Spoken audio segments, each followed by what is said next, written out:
Good morning, everyone. This is your one and only Daddy Odin here to bring you some Contenders content. I just noticed that there's a game happening tomorrow, that is Tuesday. WSS Cobalt are going against the Slavic Bakers. So due to that, I'm going to do an impromptu recording, and I'm going to start the editing process right today so I can release the content by tomorrow is what the plan is. So there might be some breaks in the middle. I'll try to get rid of them in the editing, but it's going to be a bit more informal than the usual setup. So let's take a look at what happened in the bracket. The first game, it's our game, Contenders versus Wasted.youth. We had fun. It was a really good game. I think in game 2 we kind of didn't draft any damage, and we realized it afterwards. I think that's a problem we need to figure out later on whose role is what, and we were in struggle. But it was a really close game, all 3 games.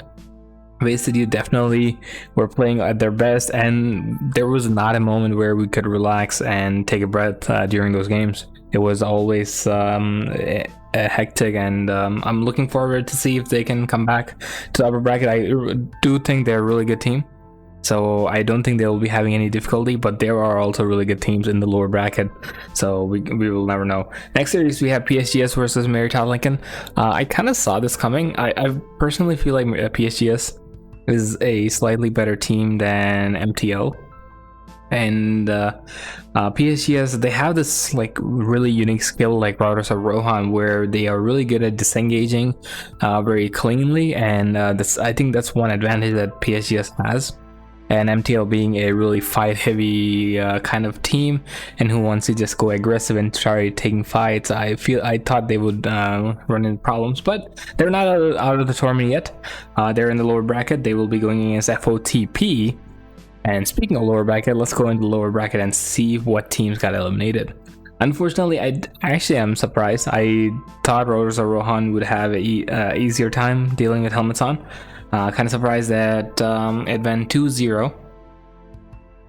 This is a game. Let's actually go take a quick look at why this happened in this game. Okay, here we go. We found the game.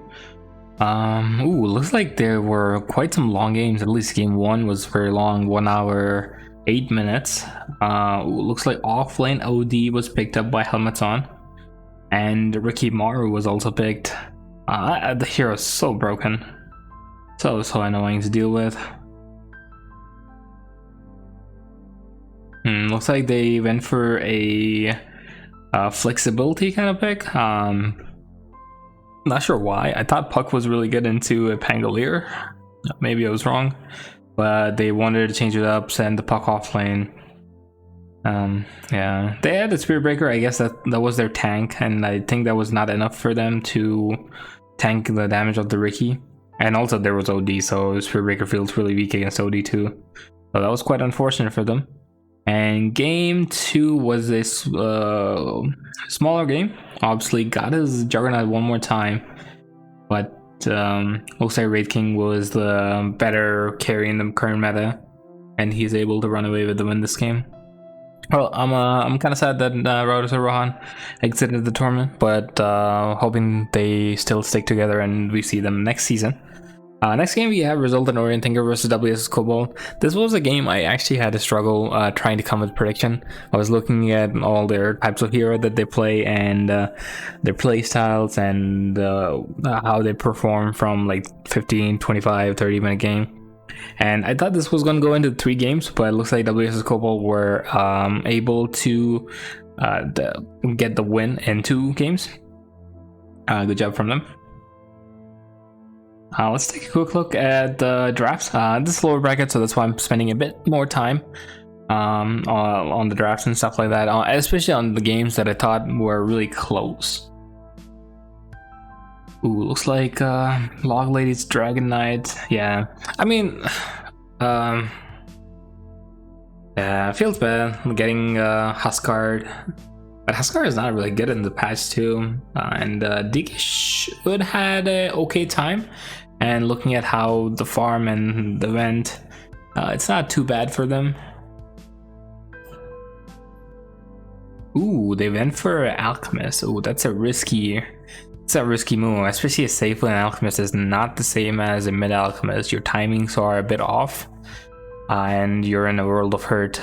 Because if you lose lane or lane is really hard, which is what happened, you go against an Underlord and a Nyx assassin, I believe. Yeah, Nyx assassin. Anytime there's a Nyx, it feels really bad to pick an alchemist. I think it was like a desperation pick coming from ROT. I mean, I did say in the predictions, if they don't get the Grimstroke, they might be having struggles, and looks like Cobalt actually banned the Grimstroke. First ban, actually. They gave the respect to the Grimstroke of Log Lady. But yeah, looking at the next series, we have, oh god, FOTP versus WSS Sabres. This was the longest best of 3 series, I think, in AD2L history. Their shortest game was, I believe, 50 minutes, and the game spanned over 5 hours, is what I was told, or what I heard in Discord by Elevate. FOTP did win. Congratulations to them. I actually wasn't looking at game 1 and 2 because I was in my own game, but game 3 I hopped in. That's when actually all our 3 games ended, to give perspective to how long their games were. I'm not sure why they didn't ban the Dusa. I was looking at Elevate's stream, and I was also looking at Darth. I think Darth was also streaming it as well, their perspective. I think someone mentioned banning the Dusa, but no one banned it, and it looked like such a good Dusa game because they don't have anything to control it. And unfortunately, it was late, I think so, and they messed up the last fight, and it just ended the game right there. Yeah, unfortunate for Sabres. Hopefully they're coming next season as well with the full squad. Last game, we have Pettingsu Rejects versus Team Slavic Bakers. That is PLB, who changed their name, and changing their name got them the win. Though I think the website says they got a bye, but I'm not sure if that is correct. I was told that the upper bracket teams were getting the first game bye, so I'm not sure at this point. Let's see. Okay, yeah. So it looks like FOTP is actually playing Helmets On next season, or this coming Thursday, and WSS Cobalt are playing Team Slavic Bakers. Unfortunate for Jamie, sad to see him leave, but let's see what kind of shenanigans they did in their game. If I can pull it quickly.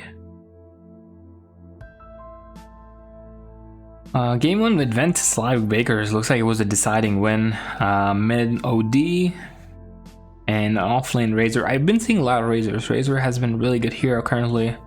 Very active hero. Ooh, and it looks like Jamie did not have a good game. Looks like they were able to contain Jamie. And it's really rough picking DK into an OD. It's like the hero just destroys you, and it's really hard to play. And looks like OD actually didn't even go for Meteor Hammer build, went straight for a Power Threads Witchblade. Interesting. I think, I guess the Nyx doesn't have the Meteor Hammer, so I guess they did some communication and they spread the resources. Another very good job by Slavic Bakers. They got game 1. And game 2 looks like Slavic Bakers send an off-lane OD. Looks like they picked it, and they were having that versatility, but Jamie went off this time. Jamie had a good time. He picked Ember, he went mid, and he was like, oh wait, was it a mid troll that would happen? No, it's not. Okay. It was a safe lane troll. Okay. Looks like he was able to create the impact, and he was able to just pop off, I guess, on the Ember. Game 3 got ticketed onto a different thing. Game 3 looks like it was a really close game based on kills, 24 to 30. 30 in favor of Slavic Bakers, who won the game.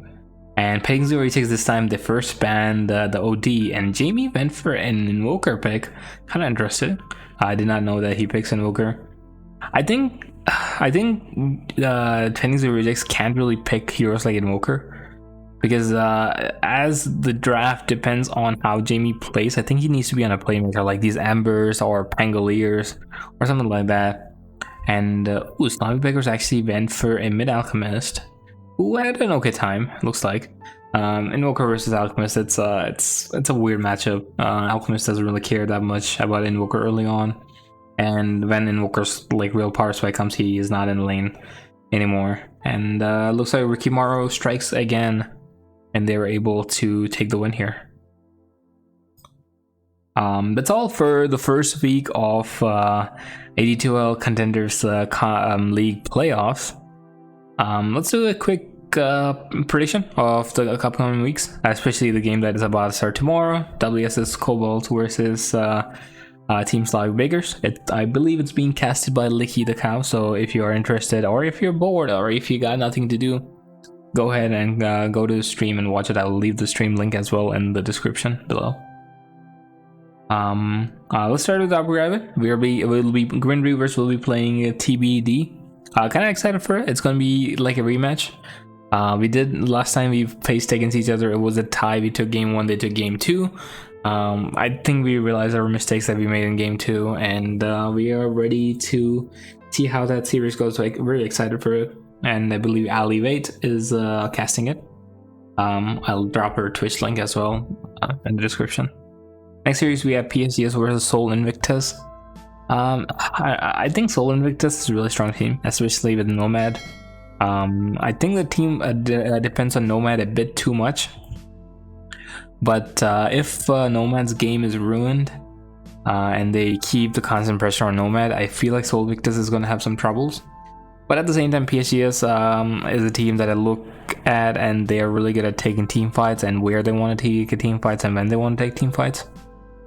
And I feel like that might cause Seoul Invictus to take really bad team fights. If they avoid chasing or over chasing people, I think Seoul Invictus should have a really easy 2-0.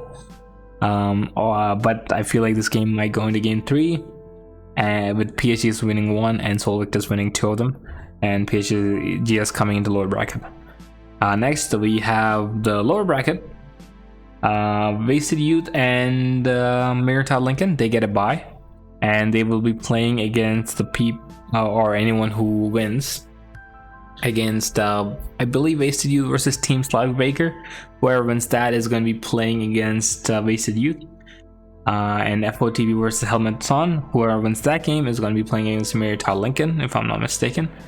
I actually like that WS Cobalt arranged a rescheduling of their first game, so that they at least have small break, because teams will be stressed out and playing 2 different opponents. You gotta have your 2 different strategies available, and sometimes it does get hard, so kudos to them changing it. Coming into predictions, WS's Cobalt versus Team Slavic Bakers. I feel like WS's Cobalt have a slight edge. Their roster is new, but I'm pretty sure they have played before. I think they're all friends. They're all part of the WS's org before they even joined the team, so I feel like they already have the relationship. And they did 2-0 ROT, and they are a really good team. So I feel like I should be preferring WS's Cobalt. But Team Slavic Bakers, they changed their name. They came with fire. They got 2 wins in the playoffs already, or 2 game wins in playoff already.